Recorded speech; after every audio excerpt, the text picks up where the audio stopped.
दोस्तों, मेरे को प्रणाम, छोटों का आशीर्वाद। मैं एक गंगा जी के गाना गा रही हूँ।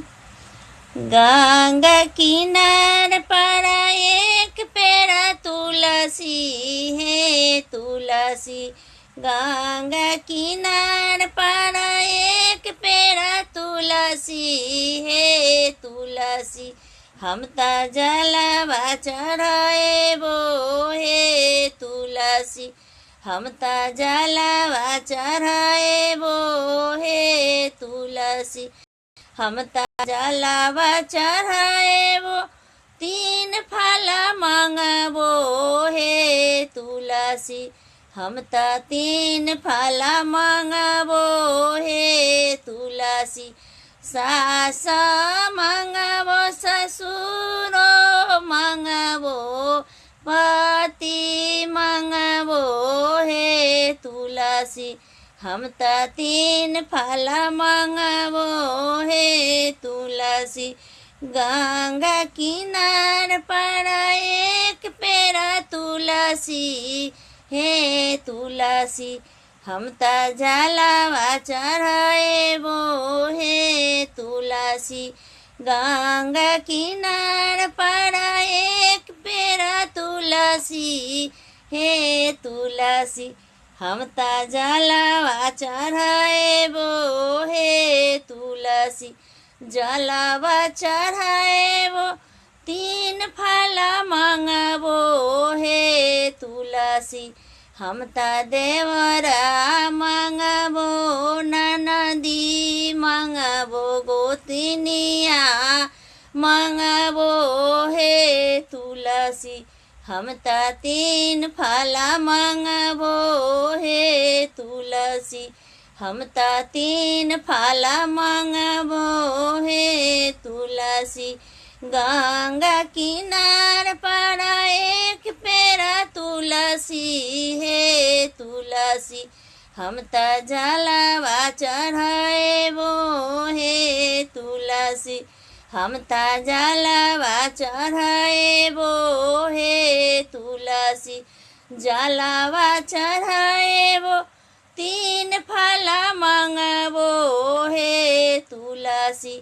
हम त बेटवा मांगबो हे, तुलसी। हम त बेटवा मांगबो, पुतोहिया मांगबो, पोतवा मांगबो हे, तुलसी। हम त जोड़ा पोता मांगबो हे, तुलसी। गंगा किनार पर एक पेड़ तुलसी है, तुलसी। हम त जलवा चढ़ाएबो हे, तुलसी। गंगा किनार पर एक पेड़ तुलसी है, तुलसी। हम त जलवा चढ़ाएबो हे, तुलसी। हम त जलवा चढ़ाएबो हे, तुलसी। हम त जलवा चढ़ाएबो तीन फल मांगबो हे, तुलसी। हम त तीन फल मांगबो हे, तुलसी। हम त बेटी मांगबो, दामाद मांगबो हे, तुलसी। हम त जोड़ा नाती मांगबो हे, तुलसी। हम त नातनी मांगबो हे, तुलसी। हम त पोतियो मांगबो हे, तुलसी। हम त तीन फल मांगबो हे, तुलसी। गंगा किनार पर एक पेड़ तुलसी है, तुलसी। हम त जलवा चढ़ाएबो हे, तुलसी। गंगा किनार पर एक पेड़ तुलसी है, तुलसी। हम त जलवा चढ़ाएबो हे, तुलसी।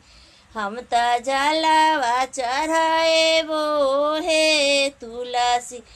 हम त भगिना मांगबो, भगिनिया मांगबो अंगना मांगबो हे तुलसी हम त 3 फला मांगबो हे तुलसी हम त 3 फला मांगबो हे तुलसी गंगा किनार पर एक पेड़ तुलसी हे तुलसी हम त 3 फला मांगबो हे तुलसी हम त जलवा चढ़ेबो हे तुलसी हम त 3 फला मांगबो हे तुलसी।